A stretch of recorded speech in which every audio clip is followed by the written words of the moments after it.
This is the one I've been waiting for. Your bikes at night. This semi-final sees Chris Hand and Tommy Smith together.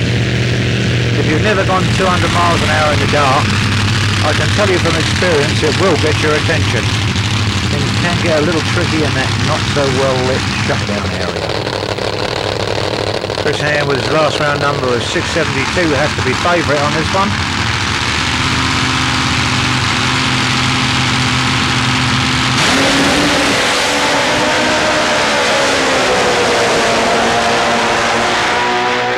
Chris Hand takes it with a great 655.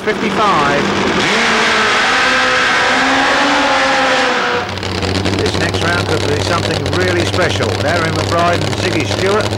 Larry's already given us a 5 with a 589 at 238. Can he do that or better in the dark? It'll be amazing to see it if he can. As you saw with Chris Hand on the last pass, as the clutch starts to lock up, the flames come on strong. I'm sure we'll see exactly the same thing from Larry. Don't blink now, you might miss this one.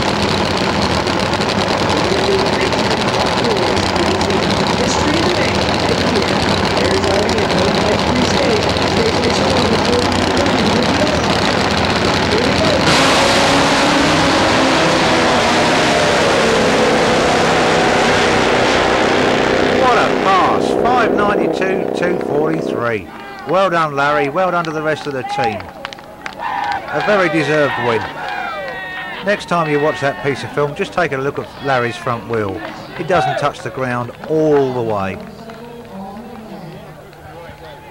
Congratulations all round for an amazing pass in the dark.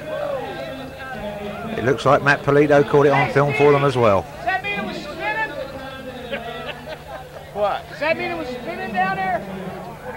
Yeah. Yeah. Yeah. You're a man.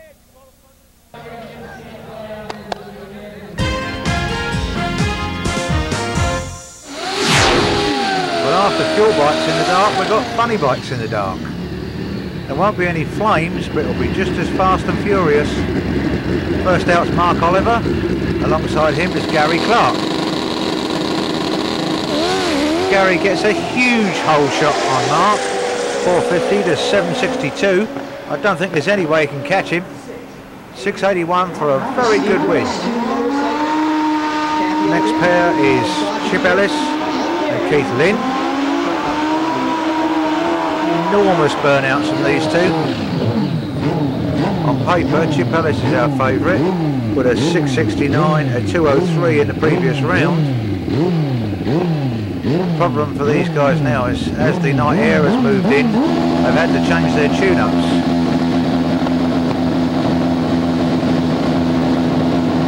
Chip gets away just slightly ahead. Oh, now he's having problems. Now he's coming back. An amazing pass. 761, 186. Well done.